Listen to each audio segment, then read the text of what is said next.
G'day mates, guess what, I'm still bored. So, let's do this one. Pew Research, a little more scientifically accurate I suppose. Where do you fit in when it comes to the US political typology? So, difficult to answer, so take the quiz, find out which 9 typologies you are part of. Okay, that's a little bit... Let's see. Start quiz. If you had to choose, would you rather have a smaller government providing fewer services or a bigger government providing more services? So this is the frame between a Jeffersonian government and a Hamiltonian government. But I'm an anti-federalist, basically, a part of it. So I prefer a monarchy that provides very little services. And because there's very little services, there's also basically no taxation whatsoever. So you can keep whatever you want. So yes, a smaller government is superior. Going close to your views. America's openness to people of all the world is essential to who we are as a nation. No. America is too open for all people who realistically technically as a nation. Well, it's the latter one, of course. Would you say experts that study a subject for many years are better at making policy decisions or worse? Here's a problem. Experts usually get tunnel vision. And I know, I'm a physicist. So that brings us with an issue. If you're too focused on one particular subject, you're going to make mistakes regarding others. If you're saying a society needs to be organized based upon experts and their expertise, there's a problem. Because that's called a technocracy. And those usually don't work well. I'm going to say worse. Why? Because they're obviously focused on efficiency and they're not focused on liberty. Thinking about increased trades of goods and services between the US and other nations that would say it gained more than it's lost more than it gained because increased trade has caused jobs in manufacturing and other countries and lowered the wage for US workers. Yes. I think employment, wages is more important. Because if there's low unemployment, there's low unrest, there's low instability, and that's something we should strive for. How much more, if anything, needs to be done to ensure equal rights for all Americans? Well, the Constitution is basically there already. It just needs to be enforced. There isn't really anything that is created regarding inequality, regarding rights. Everyone has the same rights. What the differences you see right now is because of environmental factors or it's because of genetic factors. So there isn't really anything you need to do. Which is falling. Business corporations make too much profit. Most profit makes it fair and reasonable. Usually fair and reasonable.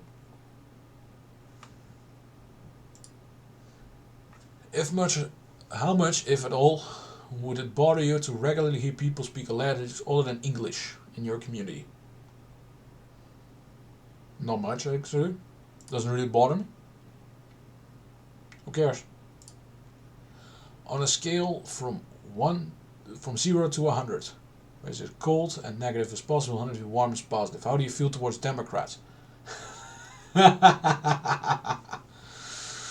There you go. How do I feel towards Republican? I'd say about here. About in the middle of there, about a third, so that's closer to 30. Which of the statements describes your opinion about the United States? Well, we stand above everything. Easy. Say that the following are the problems. People are being too easily offended by things others say. I think that's a major problem. If you're offended by it, you can't speak, you can't trade ideas. That's limiting essentially intellectual capabilities. It's limiting innovation. It's limiting pretty much a lot of people. People are saying things that are very offensive to others. What is offensive?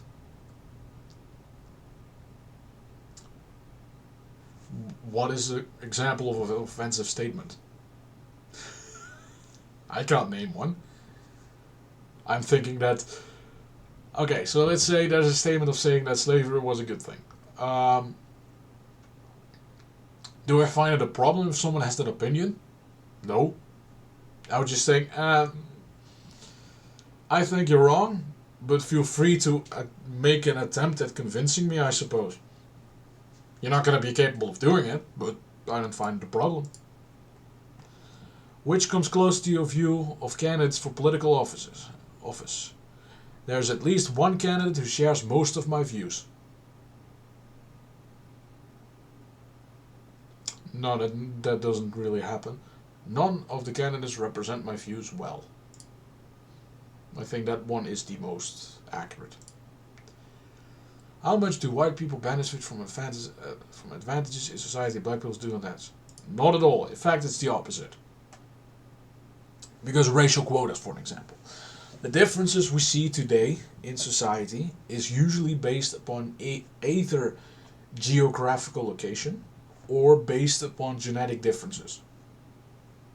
So no, there is no systematic advantage.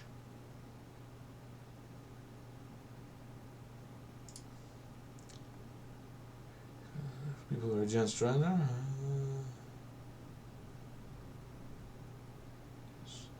Greater social, it's bad for it, yeah. If you think a greater acceptance for people that are transgender, no, I think that's very bad.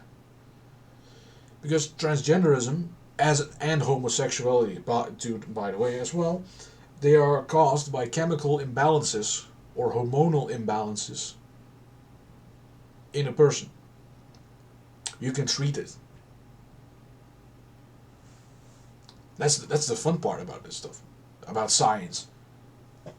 It provides numbers. It doesn't really provide anything that are political correct opinions. It's just the fact of the matter that chemical imbalances create these problems. We can solve them. You don't affirm a mental illness. Because if you affirm a mental illness, you're only going to cause more harm. Would you say people who are convicted of crimes in this country serve too much time, too little time, right amount of time? Depends on the crime. I believe anyone that commits a non-violent crime is punished too much. Or, yeah, if you commit a violent crime, in some cases you're not punished enough. In the case of corruption, it's not enough at all. So it balances out, I suppose. Now we're going to have to do a fractional thing here. How many people are convicted of crimes that are violent? I believe it's about a fifth. Out of the top of my head, I think it's about 1 in 5. So you average it out, then it becomes too much time. Government policy should support religious values and beliefs. Religion should be kept separate from government policies. No, it should definitely be a part of it. US policy should try to keep it so America is the only military superpower.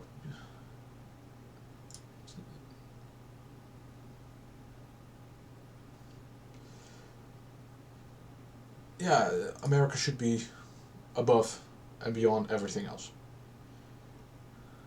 What the fuck is this? Okay, this is a part of the stupid two-party ideology, I suppose. You got progressive, establishment, Democrat mainstays, so that's probably like the business Democrat or the Blue Dogs. And this is like the center. Nah, I don't think this is accurate.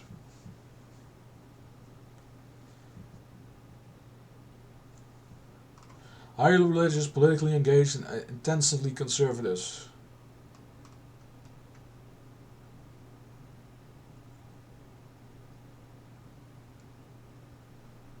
strong Trump supporter. Why is this a part of it?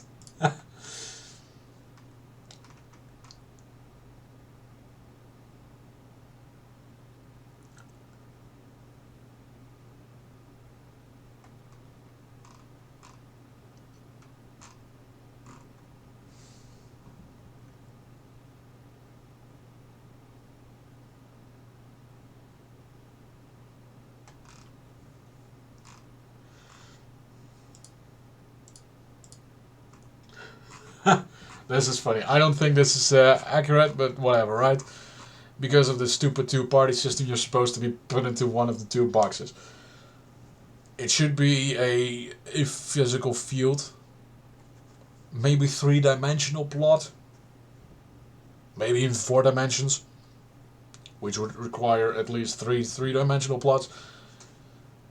Technically 4, because there are 4 dimensions. So 4 3D plots. I think that should be necessary for this one. This is a relatively short one. I may do another one. I kind of want to keep these two in a roll so that every year I redo them. Let's just keep it at that. Alright, cheers for watching. See you next time. Feel free to leave comments and all that stuff. Laters.